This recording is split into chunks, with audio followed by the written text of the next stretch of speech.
Welcome to According to Sam, folks. This is episode 342. Thank you for joining me today. I'm going to pick up where we left off in the last podcast. I have a lot to share. I have a lot to get into, and let's just get right into it. In the last podcast, we were talking about what's going on in the United Kingdom. Not only what's going on in the United Kingdom, this is a problem that's going on in Europe at large. And there's a lot of pushback going on in multiple countries, as you're going to see today.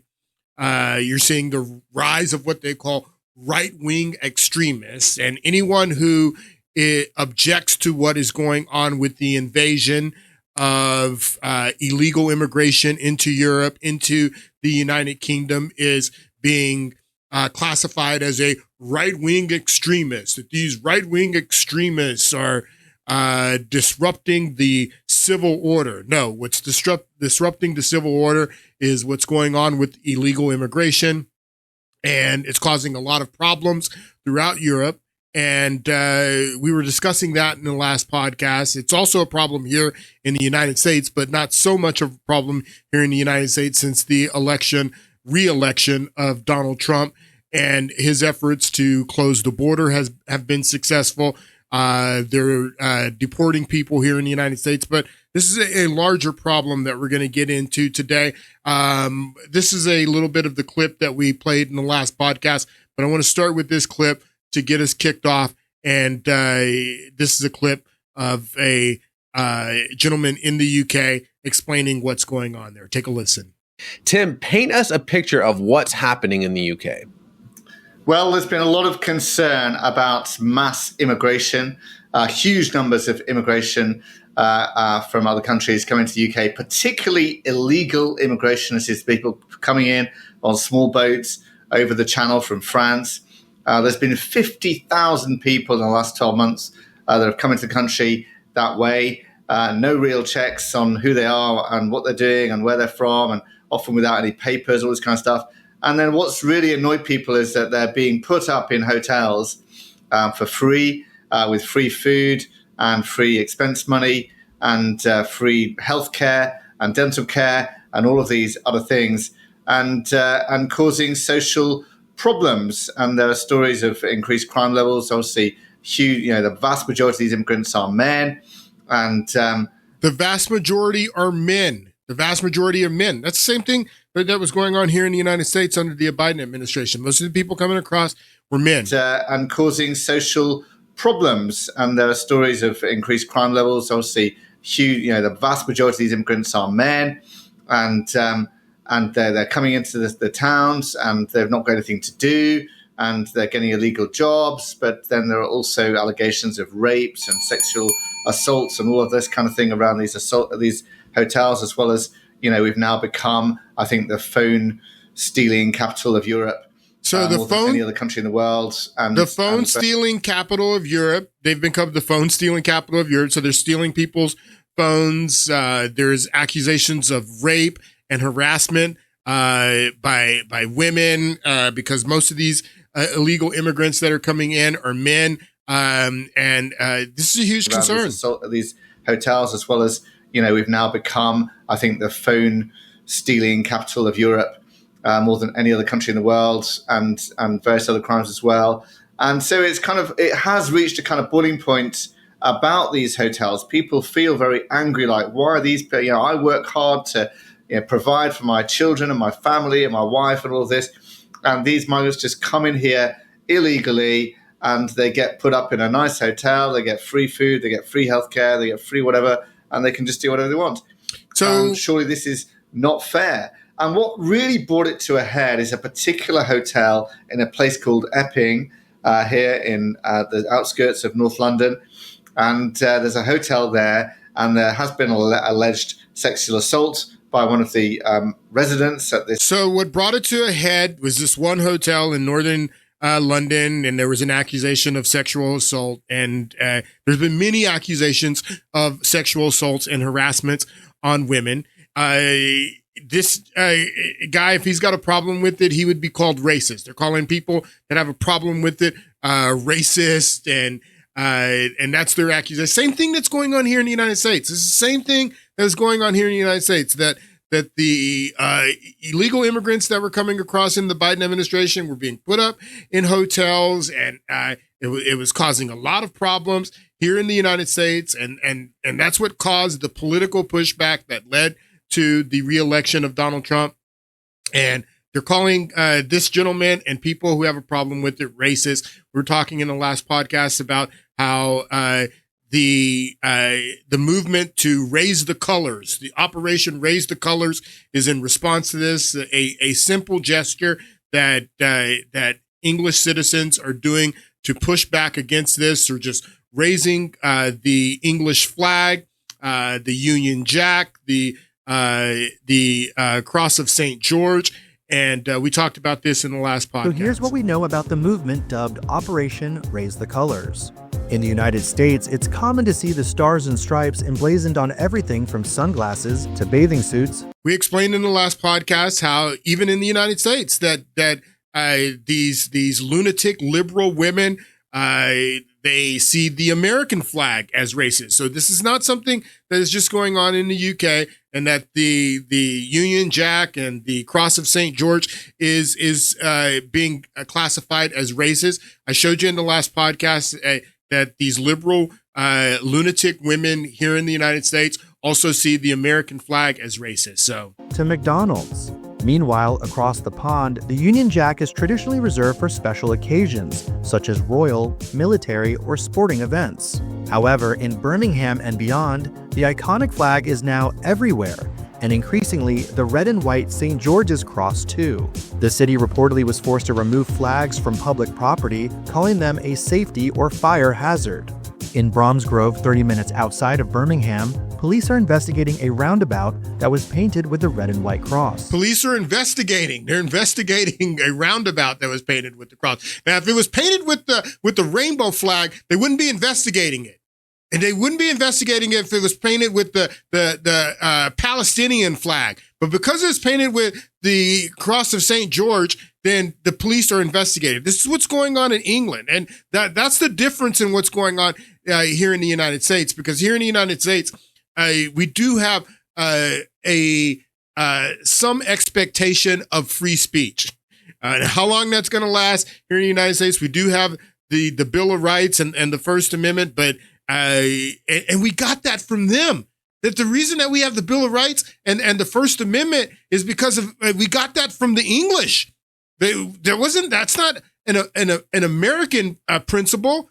That is a British principle that we got from them. But free speech is gone in England. So they're raising the flag and everyone's calling it racist. We played the clip of this woman saying it that just makes me uncomfortable. Makes me uncomfortable. In general, I'm not comfortable with. It reminds me of Germany before the First World War. It reminds me of Germany, the short-haired liberal lunatic woman. That the same problem we're having over here with the short hair liberal lunatic women. They're the ones that are driving all of this. And the ironic thing about this is that when you hear the stories of harassment and rapes that are going on, and these liberal, supposedly feminist women don't care anything about that. They don't care anything about what's happening to women on the street being harassed by these illegal immigrants and being raped by these illegal immigrants. No, raising the flag, that's what I have a problem with. I have a problem with the raising of the flag. It makes me uncomfortable. It makes me think of Germany before the First World War. These people are lunatics. So, and we also have the men too, the feminist men that are also calling it racist. This is the professor of Black Studies at Birmingham University, called it racist as well. I think this is the problem. It's not that the far right have co-opted the flag. It's the fact that we don't seem to understand what this country is and the history of these symbols. So both of these flags which you've displayed here, those are the flags which flew on ships which enslaved my ancestors. Those are the flags which the British Army marched into places like India, Pakistan, Bengal, Africa, and colonized 25% of the world. The reason the far right picks up these flags and has consistently, since the 60s, 70s, since my parents' generation have been in this country, is because these flags represent the racism which they are putting out into the world. So the flags are racist. The flags are racist is what the femme men and lunatic liberal women are saying. And now it's not about the flags, people. It's about what the flag represents. It's about and flags have meaning. If they didn't have meaning, there'd be no reason to have the flag. And the flag of England represents the nation of England. The Stars and Stripes represents the nation of the United States. Men and women have died under and fought to. I mean, the liberal professor there, the Fem man, liberal professor, says that these flags during colonialism flew on ships that enslaved his ancestors and all that. Well, many have died to liberate people under the Union Jack and the Stars and Stripes as well.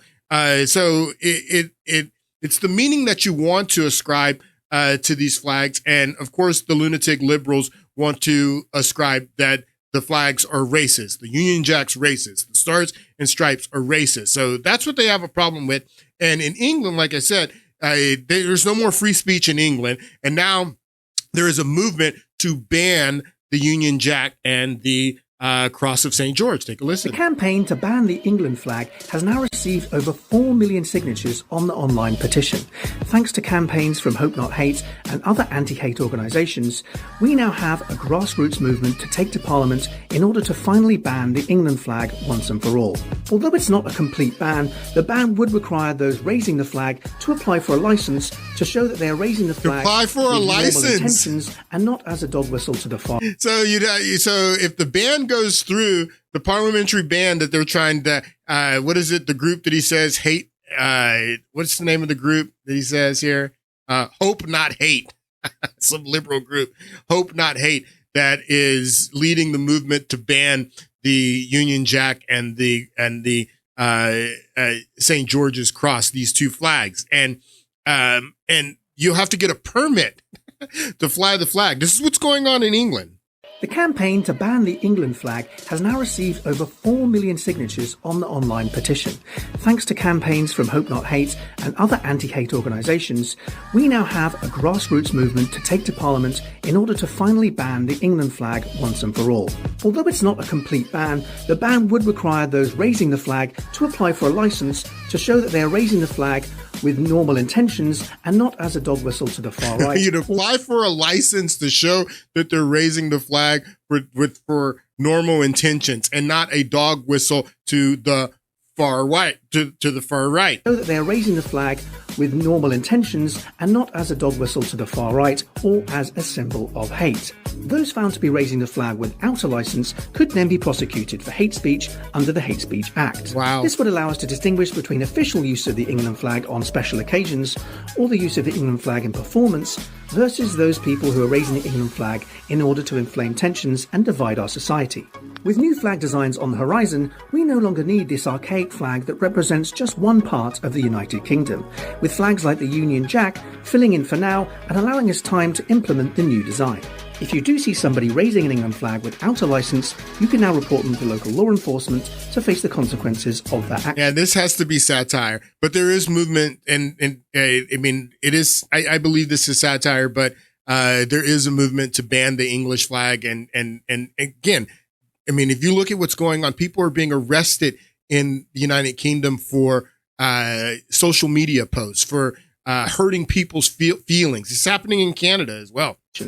And in its place, you are fully entitled to raise an appropriate progressive flag, such as the EU flag, the Ukrainian flag, the BLM flag, the LGBT. So this is how I know it's satire. This is how I know it's satire, because he says that you're perfectly able to raise a what does he say here? An appropriate flag. An appropriate flag, like the EU flag and the BLM flag. The EU flag, the Ukrainian flag, the BLM flag, the LGBTQIA+. There's been people, there is stories of people that here in the United States that have been harassed and arrested for defacing the LGBT flag, the pride flag, and you know, but it's the Union Jack and the Stars and Stripes that are racist. Flag, such as the EU flag, the Ukrainian flag, the BLM flag, the LGBTQIA++ flag, or if you wish, the Palestinian flag instead. So I do believe this is satire, but this is really going on. This is a demonstration in England. These two young men are flying the Cross of St. George, and I want you to listen to what the police officer says to them. Now, I want you to notice that this protest and this demonstration is for Palestine, okay? They're in the UK.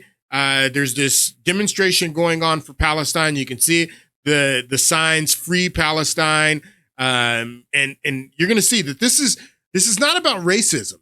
This is about a clash of cultures. This is a clash of cultures. This is mostly, people, Muslims coming in from Africa, from other, from the Middle East, and it's a clash of cultures. I don't know why they're saying that it's racist. Well, I do know why. They're saying that because calling something racist is a easy way to shut down debate and to demonize someone by calling it racist. The word racism has no meaning anymore. They're just calling anything racism just to shut down debate and to defame people and criticize people of being racist when it doesn't have anything to do with being racist.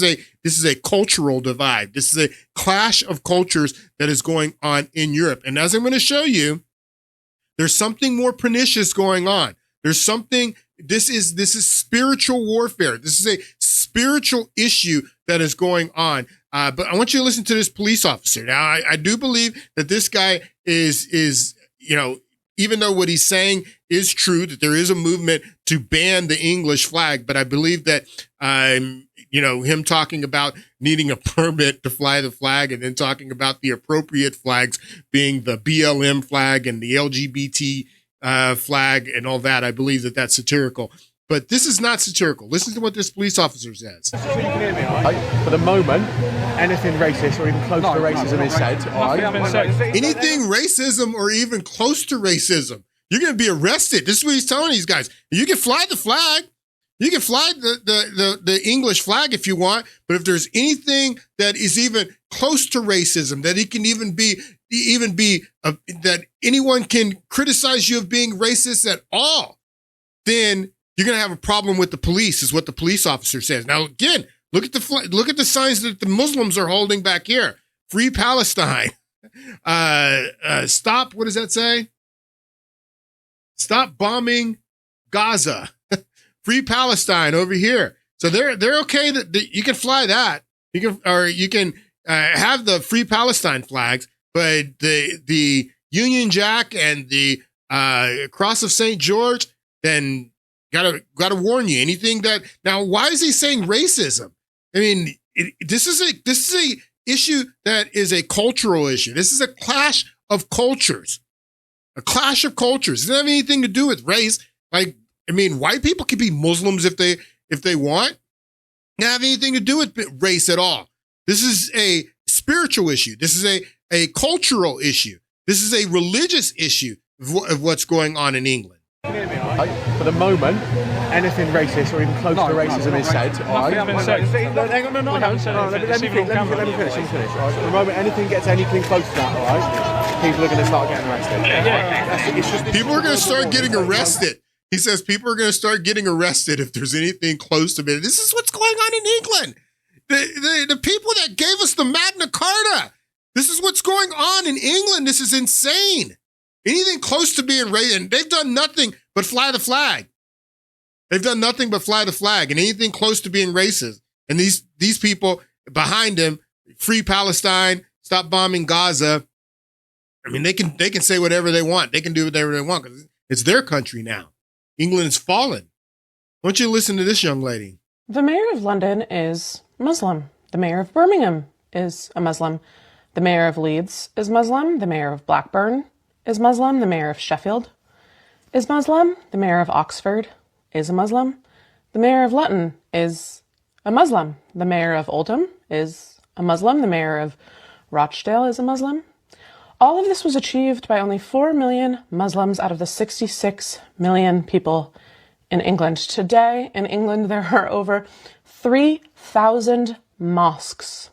There are over 130 Sharia courts in England, and there are more than 50 Sharia councils. Wow. 78% of Muslim women do not work and receive state support and free accommodation. 63% of Muslims do not work and receive state support and free housing. State-supported Muslim families have an average of 6 to 8 children who all receive free accommodation. Every school in the UK is required to teach about Islam. That's crazy. The number one most common baby name in England is Muhammad. This is not immigration. This is invasion. It's absolutely an invasion. It's a clash of cultures, and it's by design. And it's happening here in the United States. In November, America's largest city, we're getting ready to elect a Muslim communist. America's largest city here in the United States. It's happening here in the United States as well. This is worldwide, and it is a clash of cultures, and it is by design. And you need to understand this. It doesn't have anything to do with racism, people. This is a conversation that they are having on LBC, leading Britain's conversation. And I want you to take a listen to this back and forth here. It's a complete deflection from the reality. The only way to stop people coming is to stop them coming. Sorry. How far would you go? Would you kill them? I would now listen to the lunatic liberal women. And this is the scourge of the earth. This is what's driving all of the problems here in the United States, also in Europe. It is lunatic liberal women that are driving all of this, that have no concern of, they're supposed to be feminists. They have no concern of the women being raped, the women being harassed all over Europe by these invaders that are coming in, that come from cultures that are antithetical to Western values. Antithetical to Western values. That this is a complete cultural shock to the West, Europe, and the United States, because this is happening in the United States. He's saying that the only way to stop this is to stop it, stop them from coming in. And she says, well, what are you going to do? Would you kill them?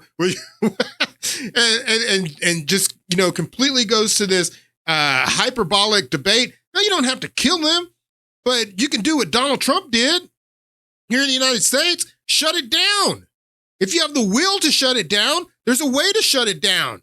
You don't have to kill them, but say that, look, we're not going to stand for this anymore. We're not going to put them up in hotels. We're not going to allow them to come in and change English culture.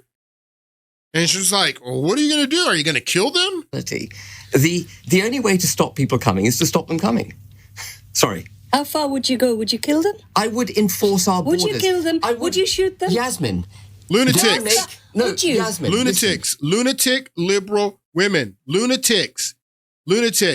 And they don't understand, or maybe they do understand. Some of them understand. Some of them are diabolical. Some of them are involved in the plan. And I'm going to tell you what the plan is. But many of them, are just, it's just, I can't believe what I'm witnessing. Well, I can believe it. Because again, I'm telling you, this is spiritual.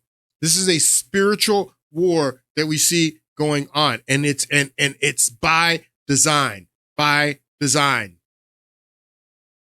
This is what's going on in France.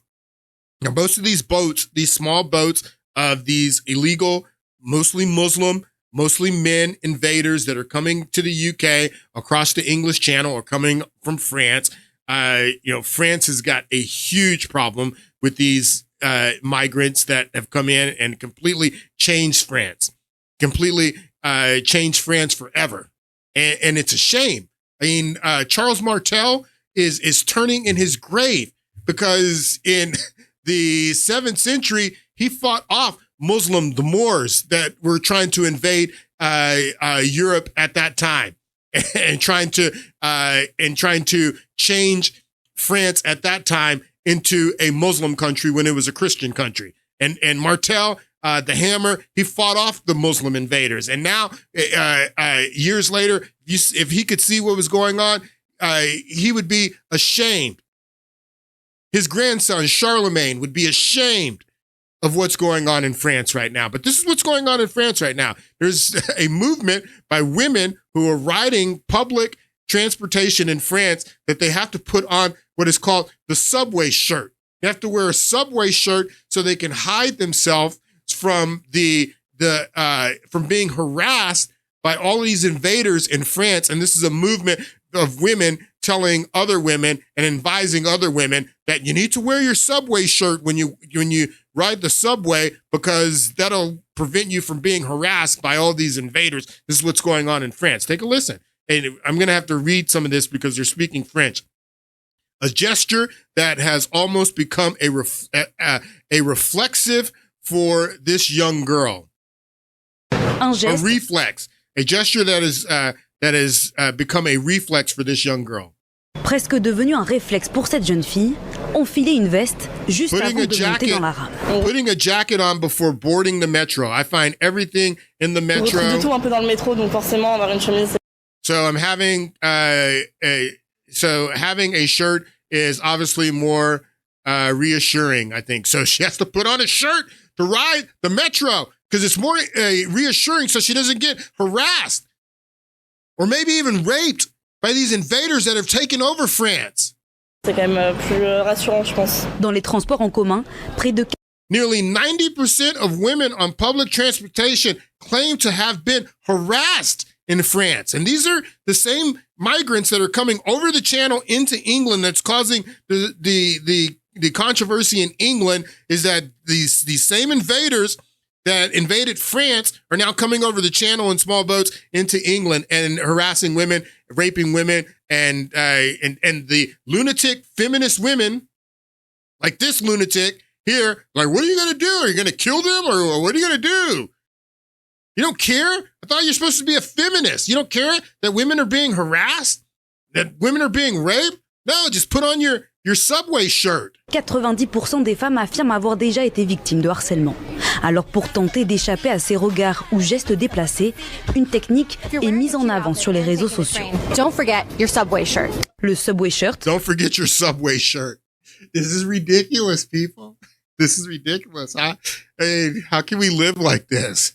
So, you got to wear your subway shirt instead of just stopping what's going on and preventing these invaders from coming in and doing this to your women, doing this to your culture. Just wear a subway shirt. That's the easy fix. En français, chemise de métro.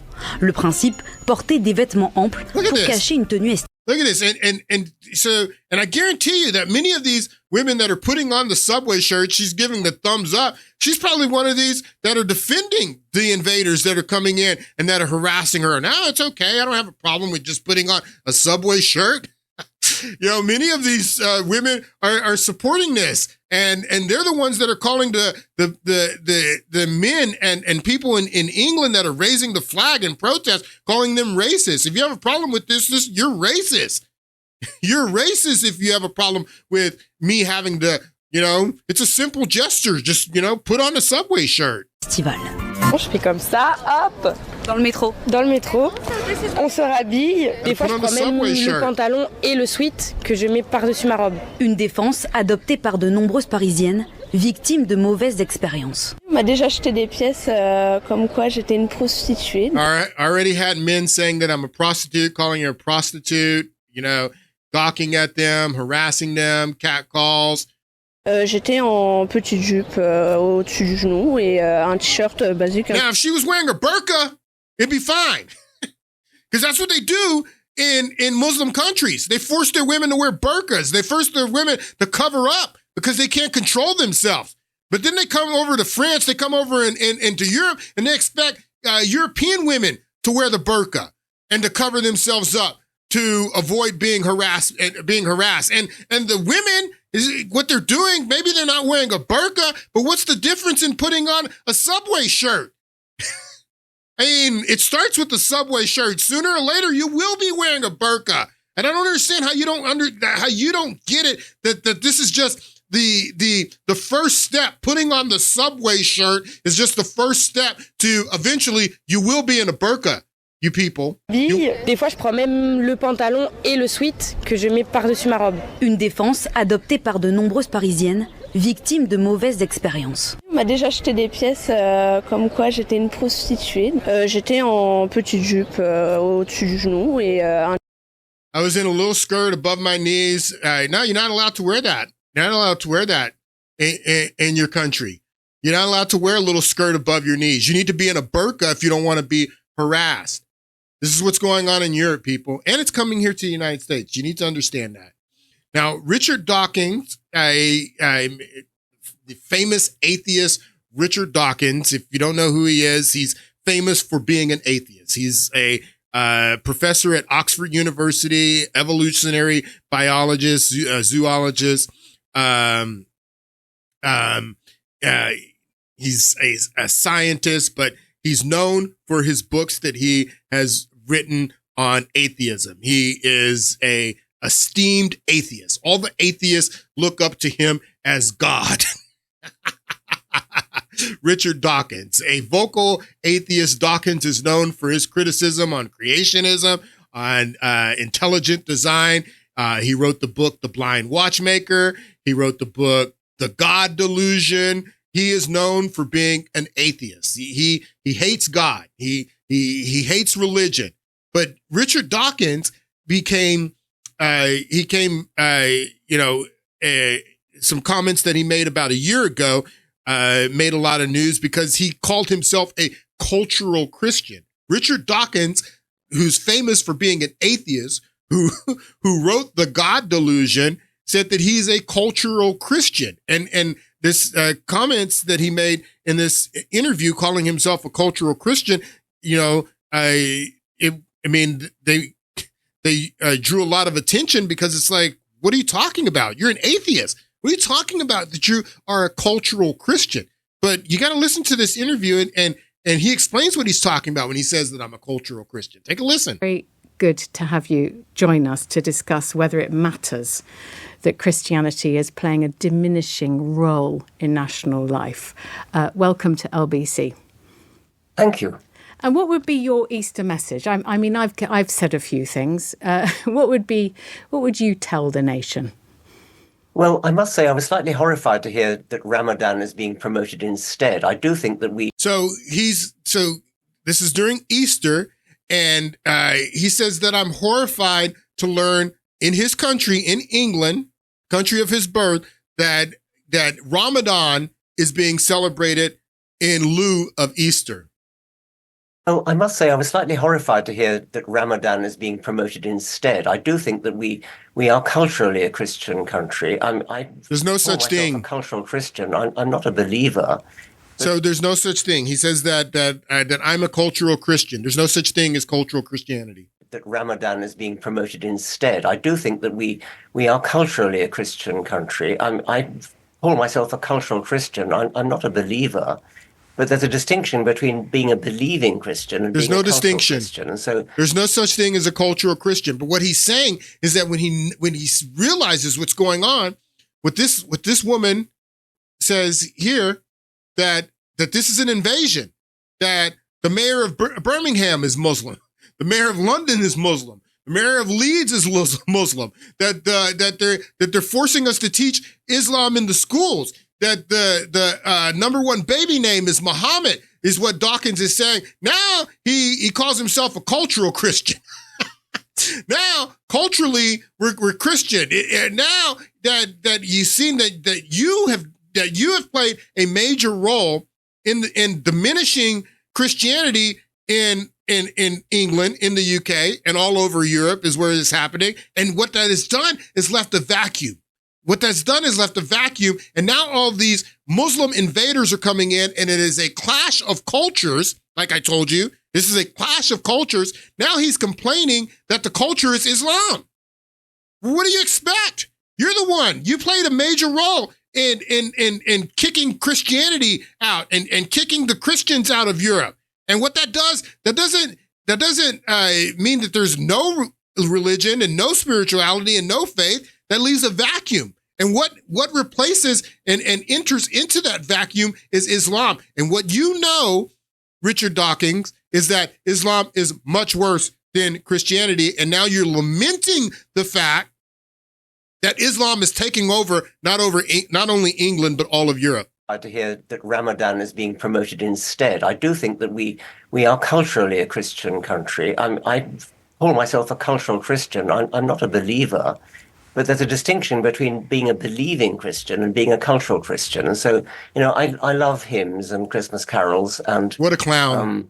I sort of feel at home in the Christian ethos. I feel that we are what a Christian clown. country in that sense. It's true that statistically the number of people who actually believe in Christianity is going down, and I'm happy with that. I'm happy with that. That it is true that those who believe in Christianity in Europe is going down. That the Christianity is diminishing in Europe, and I'm happy with that, is what he says. But I don't like that we're celebrating Ramadan instead of Easter, bro. This is insane. This is insane. But this is what I'm talking about when I'm talking about spiritual warfare and a clash of cultures. This is what's going on. When you are a leading voice and you're happy that Christianity is on a downward slope and it's leaving a spiritual vacuum in Europe that is being replaced by Islam, you don't understand that you're contributing to that. Richard Dawkins is a fool. This is what a fool looks like right here. In the Christian ethos, I feel that we are a Christian country in that sense. It's true that statistically the number of people who actually believe in Christianity is going down, and I'm happy with that. But I would not be happy if, for example, we lost all our cathedrals and our beautiful parish churches. Well, you're losing that. I've called myself a cultural Christian. You're losing. You're going to lose all your cathedrals. The same thing that happened to Constantinople when the Turks took over Constantinople and made Hagia Sophia a mosque is what's going to happen in England. It's going to happen just like it happened in Constantinople. It's going to happen in England, and it's going to happen in the United States. It's going to happen all over because that's the mission of Islam. You don't understand Islam? That the mission of Islam is to conquer the entire world for Allah and to have Sharia law govern the entire world. That's been the mission since the 8th century. What's wrong with you, Richard Dawkins? I mean, when you say and you work to diminish Christianity in England and it leaves a vacuum, of course Islam's going to come in and take over. Of course Islam's going to come in and change the culture and make all the women wear burqas, starting with Subway shirts. Of course it's going to happen, you fool. It wouldn't matter if we substituted any alternative religion. That would be truly dreadful. Well, which brings me to my supplementary point, which is that, as we know, church attendance is plummeting, but the building... He likes that. He says he's happy. Across Europe, I think 6,000 are under construction, and there are many more, are being planned. So do you regard that as a problem? Do you think that matters? Yes, I do, really. I mean, Oh, yes, I do, really. Yes, I do, really. I don't like all the mosques. Well, you idiot. You contributed to it. You're the reason that there's going to be mosque and the cathedrals and the churches one day will be mosques. You're the reason that women in England will be wearing burqas, starting with the Subway shirts. You're the one, because you are the one who contributed to the downfall of Christian culture. And you don't have Christian culture without people believing in the Christian faith and having the Christian beliefs. He says, I don't believe in any of the Christian stuff, but I want the Christian culture. Well, you can't have the Christian culture without the Christian beliefs and people believing in Christ and people believing in what Christian and what Christianity teaches. You can't have that. It's either one or the other. Either you get Christianity or you get Islam. And it looks like you understand the dangers of Islam. It's just too late for you now. Being planned. So do you regard that as a problem? Do you think that matters? Yes, I do, really. I mean, I have to choose my words carefully. I mean, if I had to choose between Christianity and Islam, I choose Christianity every single time. I mean, it seems to me to be a fundamentally decent religion in a way that I think Islam is not. Yeah. I mean, these people are insane. Richard Dawkins and men like this are just as bad as the lunatic liberal women. That's the reason that the lunatic liberal women are so out of control now, is because of men like Richard Dawkins. You contributed to this and what's happening. And what's happening is a clash of cultures. This is spiritual warfare 100%. I've played the clip before of the Muslim man in Canada, and he's being interviewed by a reporter there in Canada, and he tells you that if you don't have a history book, just listen to what they're saying. Listen to what they're saying. By 2060, Muslims will be the biggest religious group the world over.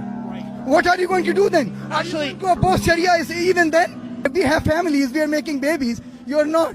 Our population is going down the slump. One day we can have a Muslim majority nation here in Canada. Right in your face. Right in your face. That you want Sharia law to displace Canadian law. That doesn't sound very respectful. In majority, you wouldn't have any other option, my friend. Once we're a majority, you don't have any other option. Once we are a majority, you don't have any other option, is what he says. That this is the plan. This is the plan. This is why we're moving into the West. This is why this is the plan of Islam. This is what Islam has set out to do ever since the death of Muhammad. They have set out to take over the entire globe for Islam and to implement Sharia law throughout the entire globe. This is the plan of Islam. You need to understand that. Islam is incompatible with the West and with Western values. And these people are being allowed to come in to Europe and allowed to come into the United States and every Western nation, and they plan to change the culture in the Western nations, to force the women into burqas, starting with Subway shirts, to force Sharia law. If you're gay, you're not going to like what's coming when Islam finally takes over the West, which is their plan. And you need to understand that this is a plan. Islam doesn't endorse gayism. Islam doesn't endorse homosexuality. The gay people are doing is against the commandments of God. What gay people are doing is against the commandment of God. That's true. But they're going to have no tolerance for it. At least in a Christian nation, that there's going to be tolerance for it, and you can be free to be gay or whatever. But they're going to force it. They're going to force compliance, can force Sharia law. You guys just don't understand. This is the same gentleman in the same interview. He says a little bit more in this part. Take a listen. We can have a Muslim majority nation here in Canada. Right in your face. We have Canadian law here, and you say that you want Sharia law to displace Canadian law. That doesn't sound very respectful. In majority, you wouldn't have any other option. You go to your queen and tell her to change the laws. Change the laws to what, sir? To Sharia law? No, change the laws to not allow any more Muslims to come to Canada. Listen to what he says. Listen to what he says. He says that if you don't want this, then you need to go to your queen or your parliament or your legislature and tell them to change the laws. And the interviewer, not understanding what he's saying initially, says we need to change the laws to Sharia law. No, he's saying that if you don't want this to happen, you need to change the laws to not allow any Muslims to come into the country. Listen to what he says. That if you don't want this clash of cultures, if you don't want Muslim culture to take over your culture, to take over your nation, to take over the West, then you need to change the laws to not allow us to come in. Because if we come in, then we're going to come in to change it. That's what he's saying. Listen to what he says. That if you don't want this, then you need to change the laws to not allow us to come in. Because if you allow us to come in, then we're going to change your culture. You allow us to come in, we're going to eventually overtake you, overtake your culture, overtake your nation, and implement Sharia law. That's what he's saying. Majority, you wouldn't have any other option. You go to your queen and tell her to change the laws. Change the laws to what, sir? To Sharia law? No, change the laws to not allow any more Muslims to come to Canada. We owe our allegiance and our loyalty first and foremost to our religion. No, yes, that's what he says. that if you don't want this to happen, you got to change the laws. Change the laws to not allow any Muslims to come in. Because if we come in, our allegiance is first and foremost to Islam. Not to your constitution, not to your laws and your culture. Our allegiance isn't to any of that. Our allegiance is first and foremost to Islam, is what he says. And the only way to stop this is what this Muslim man says, who has immigrated into Canada, who is being completely honest with this guy who is interviewing him. He says the only way to stop this is to prevent us from coming in, because if we come in, we are going to change your culture. We are going to change your nation. That is what we are. That is what our mission is, because first and foremost, our allegiance is to Islam. Canadian law here, and you say that you want Sharia law to displace Canadian law. That doesn't sound very respectful. In majority, you wouldn't have any other option. You would go to your queen and tell her to change the laws. Change the laws to what, sir? To Sharia law? No, change the laws to not allow any more Muslims to come to Canada. We owe our allegiance and our loyalty first and foremost to our religion, not to the queen, to be honest. When I went for my so-called oath, I was silent. I didn't say anything. When I went for my so-called oath, I was silent. I didn't say anything. What is he talking about? Well, he's talking about the oath of allegiance that you take when you come in as a new immigrant.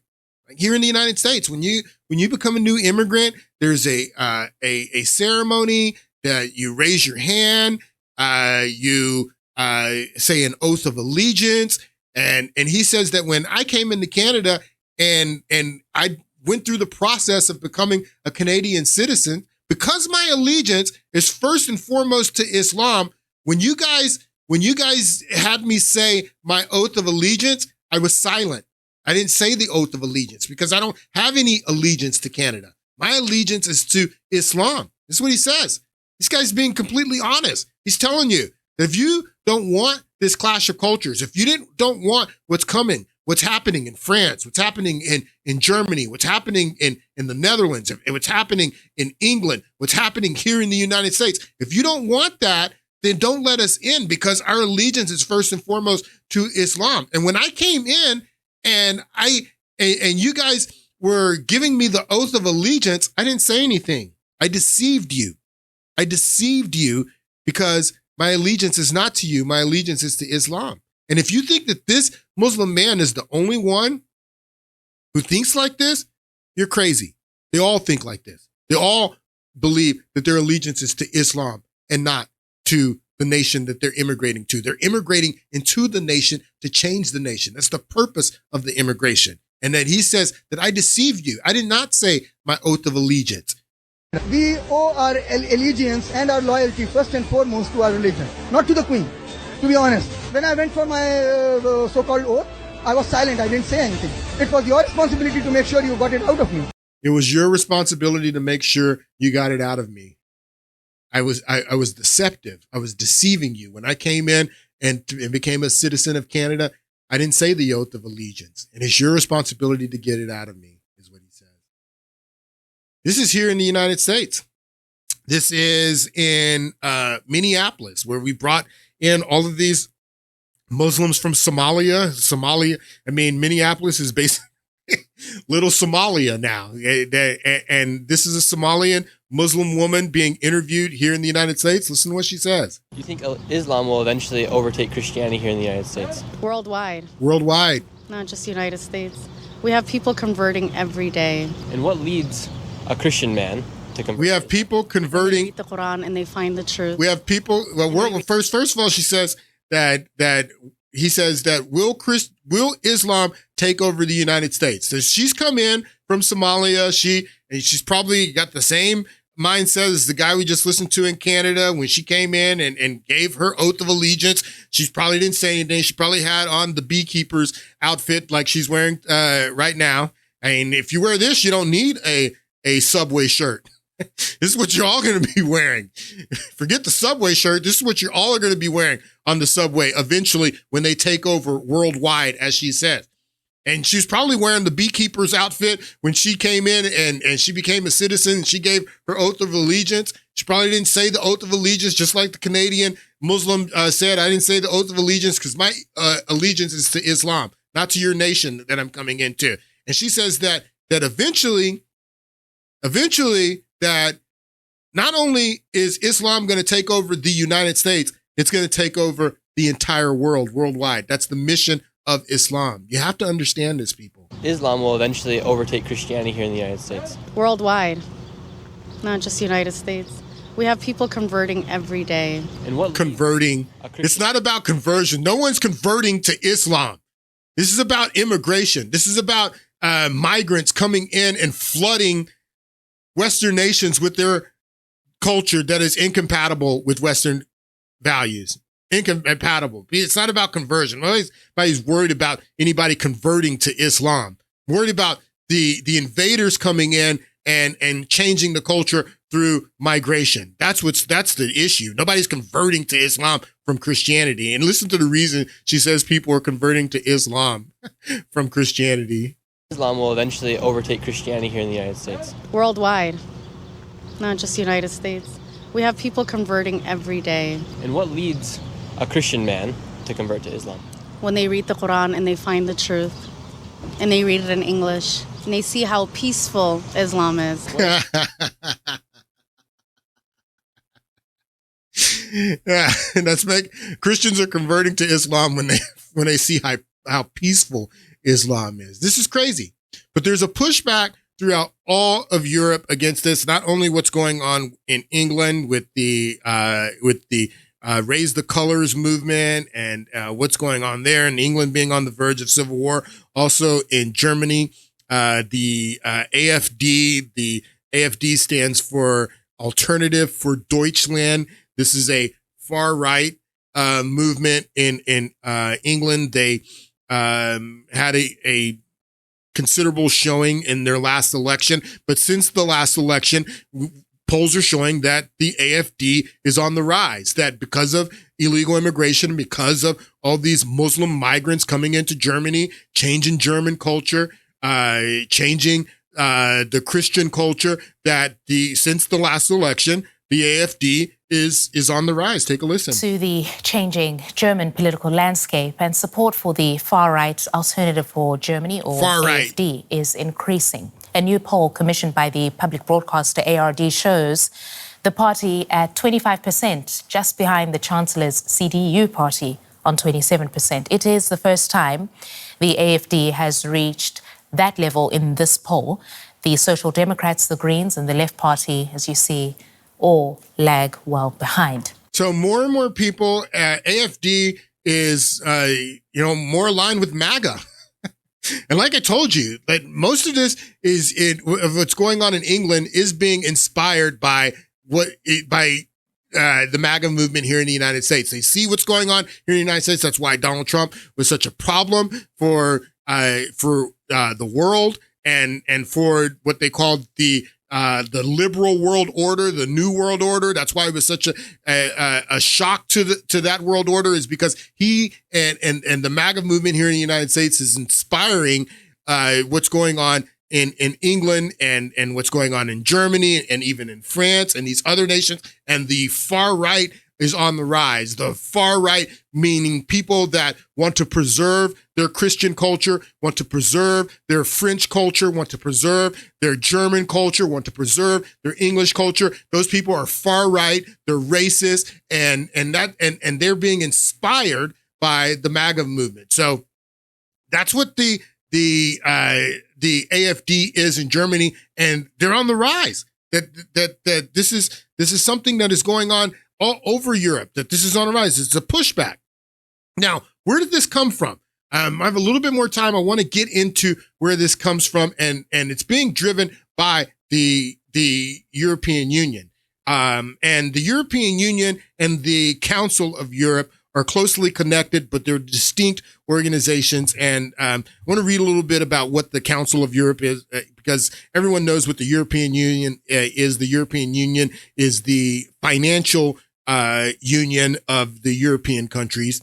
But the Council of Europe, which is closely connected to the European Union, is about what they call human rights and democracy, is the mission behind the Council of Europe. And the Council of Europe preceded the European Union. The European Union actually uses the flag of the Council of Europe. But the Council of Europe and the European Union are different. The Council of Europe is an international organization with the goal of upholding human rights, democracy, rule of law in Europe. Founded in 1949, Europe's oldest intergovernmental organization representing 46 member states. Now, and you got to understand that to be a member of the European Union, you first become a member of the Council of Europe. So that's how they're connected, but they're distinct groups.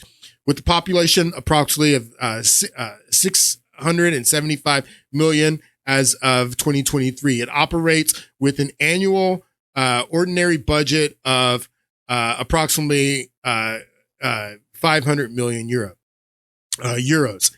The organization is distinct from the European Union, although people sometimes confuse the two organizations, partly because the EU has adopted the original European flag that comes from the Council of Europe, as well as the European anthem.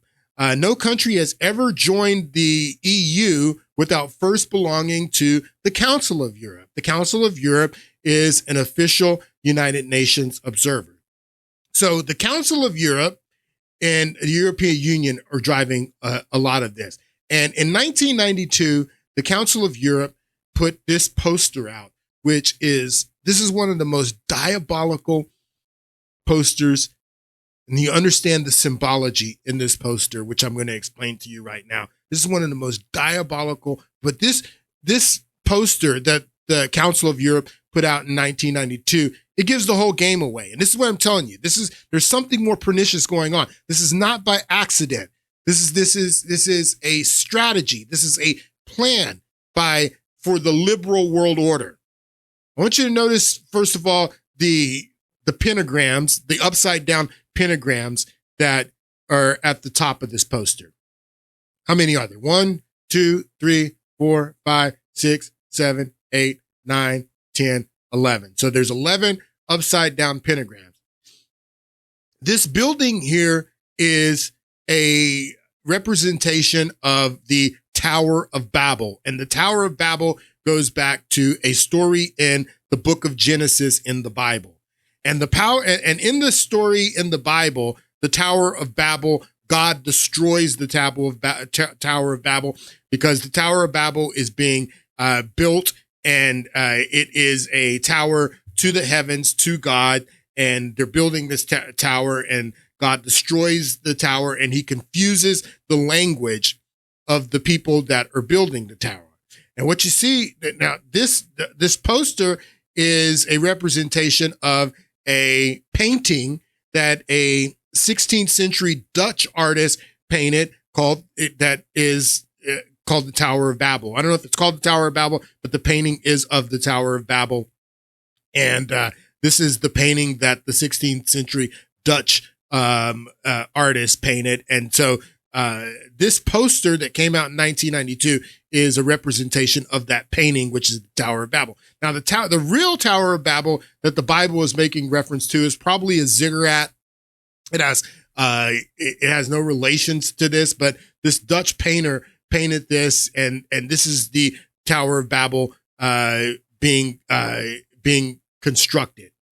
You can see in the poster that they have the crane here, because in the biblical story, the Tower of Babel is destroyed. So in this poster, the crane here represents the rebuilding of the destroyed Tower of Babel, relating back to this biblical story. That's what I'm telling you. This is spiritual warfare. This is spiritual. This is a spiritual issue.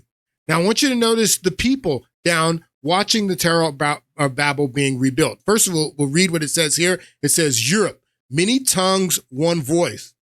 This relates back to the biblical story of the Tower of Babel.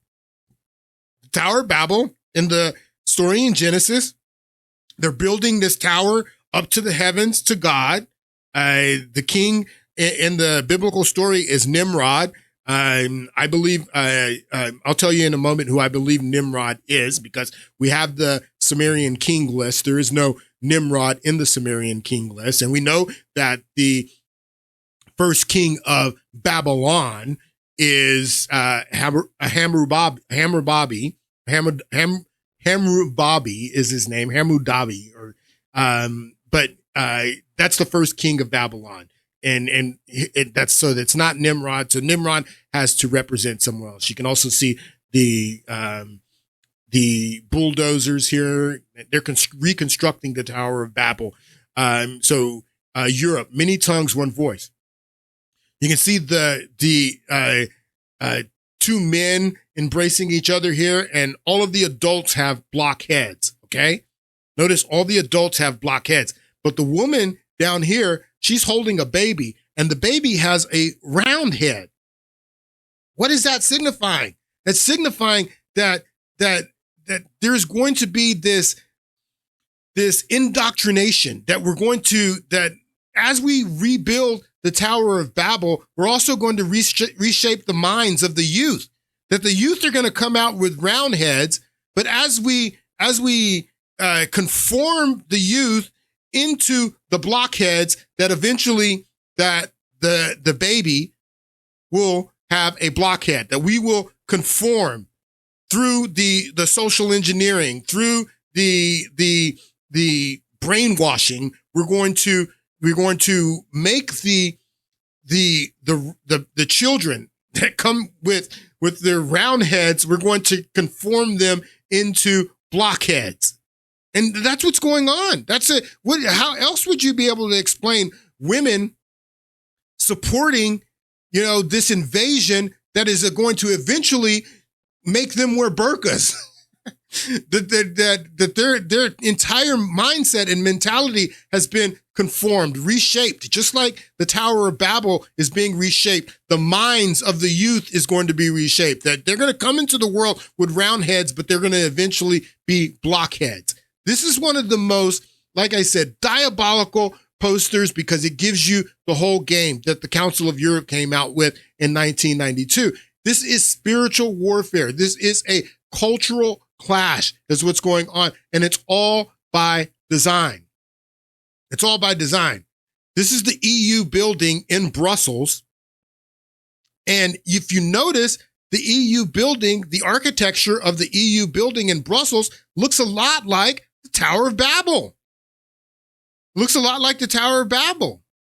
That they constructed the EU building there in Brussels to look like the Tower of Babel.